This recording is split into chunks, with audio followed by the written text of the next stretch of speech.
I was sitting down at my desk at school when I noticed the teacher's desk was empty. It wasn't long before a dragon burst into the room and scrambled over to the desk. At first, I was afraid of his massive claws, sharp teeth, and piercing eyes. But when he started to speak French, I wasn't so sure. Bonjour, l'entrée, épaulettes.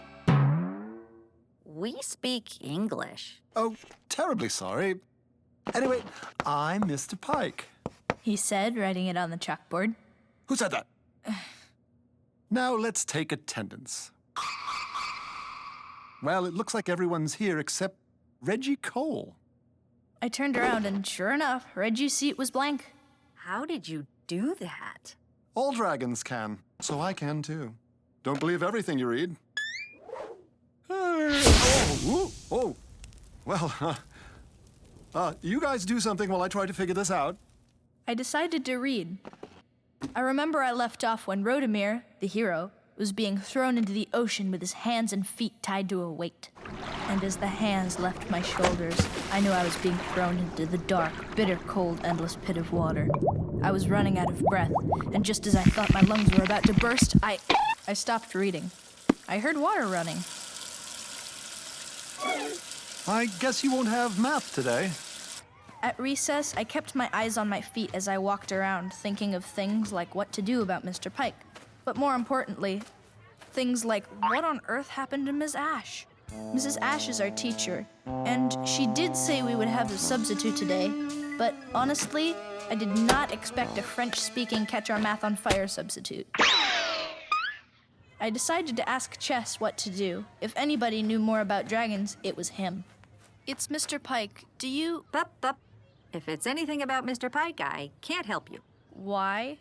Because he isn't a dragon. And why not? Well, isn't it obvious? 1, dragons have scales. Mr. Pike has more of reptile skin. Oh boy, here we go. 2, all of a dragon's teeth in its mouth are sharp, and only Mr. Pike's canine teeth are sharp. 3, his claws aren't made of the right material. 4, his spikes come all the way over the top of his head. 5, he doesn't have a snake tongue. 6... Okay, that's enough proof. But the big giveaway is his British descent. Why? Because dragons don't come from London. Or France. Well, you're no help then. When school ended, Mr. Pike told me to stay after class for a while. I noticed you weren't doing very well with your multiplication. Just the 9s and 8 times 7. Well, there is a trick for both of them. First, the 9s. He explained how when you multiply a number times 9, the number gets 1 taken away, then you see how many numbers it takes to get back up to 9, and that's your end number. Like 8 times 9, 8 minus 1 equals 7, 8, 9 equals 2, so that's 72.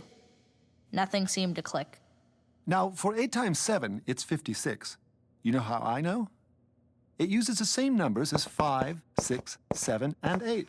So 8 times 7 equals 56. Oh, I get it. I knew you would. And as for the 9s, ask your mother to explain it. On my way home, I ran into Mrs. Ash. Oh, hello, Bianca. How was the substitute today? I was about to tell her that he was absolutely terrible and caught our math on fire. Then I remembered how nice he had been and helpful, and how math wasn't particularly my favorite subject. Well, if you ever need a substitute, I think the class would like Mr. Pike again. Who's Mr. Pike? Oh, no!